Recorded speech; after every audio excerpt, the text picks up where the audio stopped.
The ideals of the gods are immutable in the eyes of mortals, but to those that know better, the gods are nothing more than pawns in the grander game of Genshin's tale, masks worn as a guise for the apex of existence to hide away a fragile truth.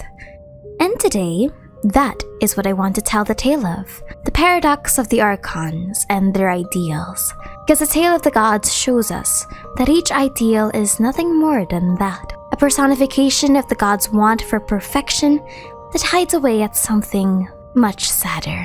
This video is meant to be a literary analysis on the themes of the Archon Quests and their Archons instead of an actual concrete theory. So, let's begin. Freedom versus apathy. What is freedom when demanded of you by a god? That is a true question of the Mondstadt Archon Quest. The Mondstadt Archon Quest holds the theme of freedom versus abandonment and absence as its intelligent subtext hidden in several layers of complex dialogue. Barbatos is a free-spirited, happy, and amicable individual who always cracks jokes and tries to calm down even the direst of situations. The word freedom in Genshin's story is synonymous to independence, in which Mondstadt was liberated from the Carabia during the Archon War. The Mondstadt Archon Quest presents us with Barbatos, a god who represents the free-spirited nature of Mondstadt by claiming he owns no rulership over the people. He even goes as far to say that his power may be the weakest because he doesn't rule over the nation the same way other gods do. He prides himself in freeing the City of the Wind from the aristocracy, and that he simply leaves the people to their own devices. For freedom is seen as the ability to do what one wishes to do so without the restraints of a higher demand. However, he was an absentee god despite the prevalence of his worship, only appearing when his people call for him. For he did not wish to disturb the rule of humanity over Mondstadt the same way the Caribbean did. He had the freedom to allow the people to rule as they please. Barbatos, after leaving Mondstadt, went into slumber for an indeterminate amount of time after the cataclysm, supposedly to preserve his energy, or just for unknown reasons. But freedom is not without obligation, and that is the core element of Barbatos' ideal.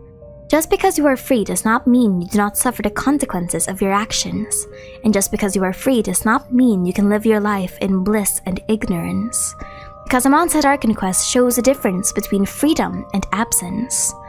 The Mondstadt Archon Quest challenged Venti's perception of freedom, because if he let Mondstadt go from his rulership, do you inadvertently let it free from your care? That was the case with the Valen. The Mondstadt Archon Quest opens with a touching scene of apology from Venti to the dragon. He calls out for the Valen and tells him that he is here, and throughout the story, he laments that the Valen may be hurting for centuries without him. Throughout the quest, he expresses guilt for not being there for his friend when he was needed the most. Venti leaving Mondstadt to their own devices also meant that he himself had little idea what was occurring in the city. So much so that during the beginning of the Archon Quest, Venti had to ask the situation from several Mondstadters, and even wondered about the name Storm Terror. But another interesting subtext is the theme of La Senora as the closing antagonist of the Archon Quest. Though she was only here for a moment, her vendetta against the Archon is so palpable compared to the other Harbingers interacting with the other Archons. La Senora's tale of the Crimson Witch of Flames calls for the short-sighted, ignorant gods who have abandoned their people, with her confrontation with the Animo Archon being a complete show of power, yes, but also could be seen as a relief after years of anger. And the way Venti remains non-confrontational and almost goading to her attacks could be proof of his want to free her from that seeded revenge by becoming the catharsis. It has always been a mystery in the Genshin lore why Venti never fought back, but if this was truly the case, that he didn't want to raise a hand against a child of Mondstadt, while simultaneously hoping that she could let go of her anger by playing the goading victim, then this just leaves a deeper message into this interaction. The final quote of the story asks, "What is freedom when demanded of you by a god?" What's fascinating about Barbatos as a character is the freedom he embodies doesn't mean relinquishing your responsibilities, but the ability to live your life within the limitations of what is just. In its own regard, freedom can birth ignorance, absence, and apathy, qualities that Barbatos' Archon Quest strived to oppose. Contracts versus obligation. The ideal of contracts has several key elements that encompass its importance: consent, knowledge, and obligation.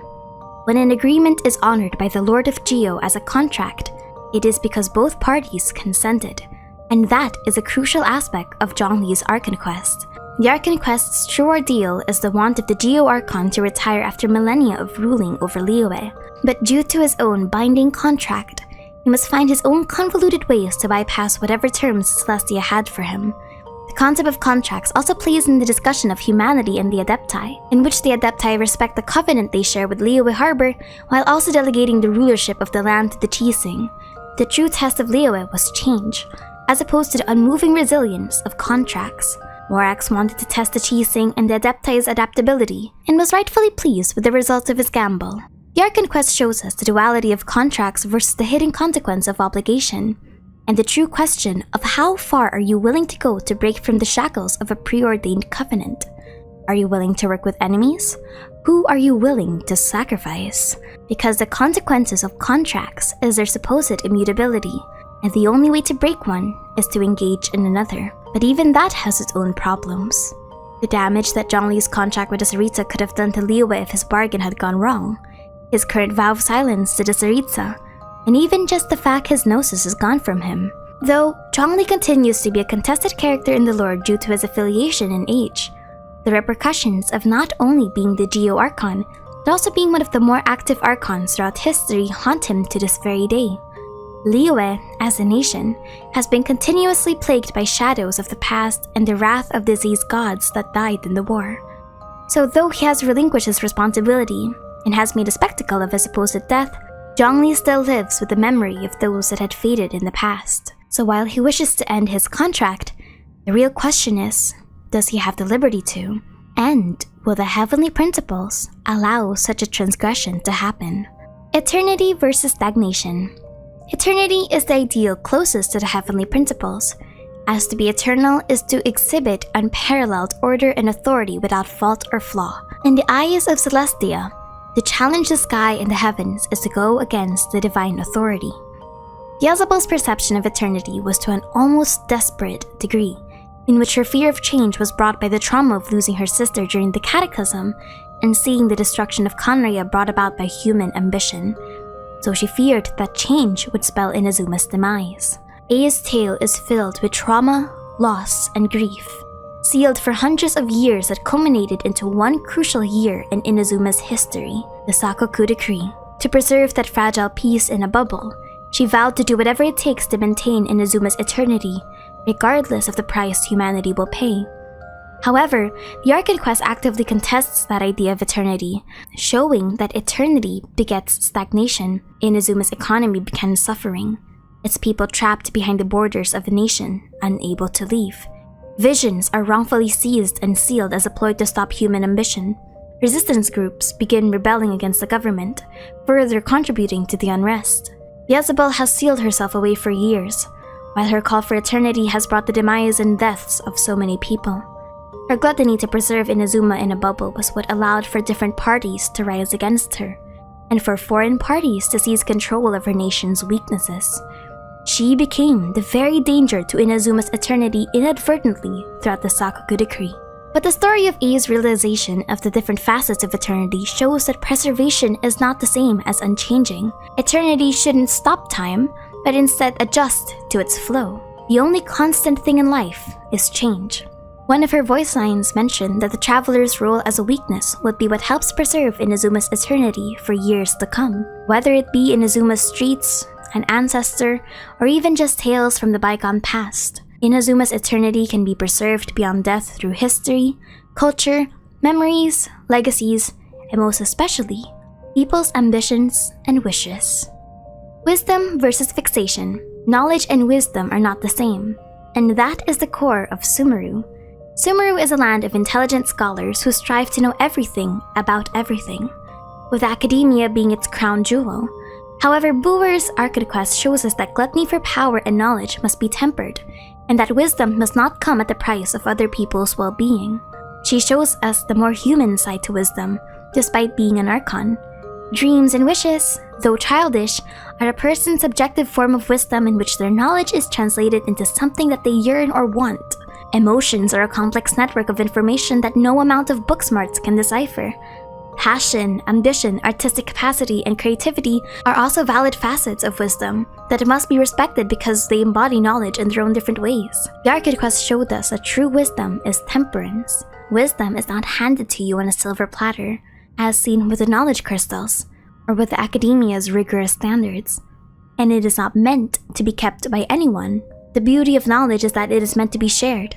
As the Sumeru Archon Quest shows us that even those that academia do not deem as important or intelligent are simply misjudged or wrongfully criticized. What I also appreciate from Nahida's storytelling is her representation as childlike after her power was depleted in the Cataclysm, a demographic that most people would dismiss as ignorant or unknowing for the sole reason of their innocence and naivete. But because of that natural curiosity and her openness to the more creative methods of sharing knowledge, she can deduce deeper concepts that go beyond the box. She enjoys the abstract as much as she enjoys the literal. The greatness of Booer is because of her current status as a god who has forgotten the majority of her past.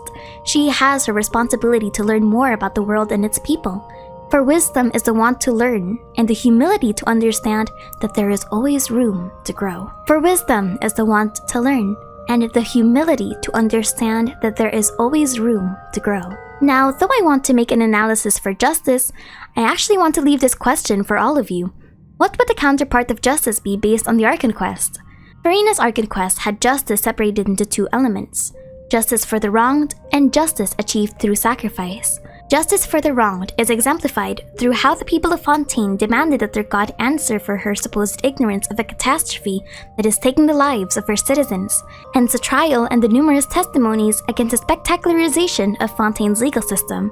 Furthermore, Fossilor also returns the power of Hydro to its quote-unquote rightful owner as retribution to the heavenly principles. The second element is justice achieved through sacrifice, and it shows us that there are many who risk their lives and their freedom to maintain order and peace, which is oftentimes a thankless job. The House of the Hearth, the scene in the Fortress of Meripede, and the Spina de Rosula exemplified this outwardly and very evidently throughout the rescue missions, with some facing severe loss or having to exert extensive effort just to prevent the catastrophe. But Furina takes the cake for her grueling opposition against a fate that would have doomed the people who did not deserve it. But do you think that the Archon Quest also discusses the negative aspect of upholding a false pretense of justice, especially with how glamorized Fontaine's legal system was?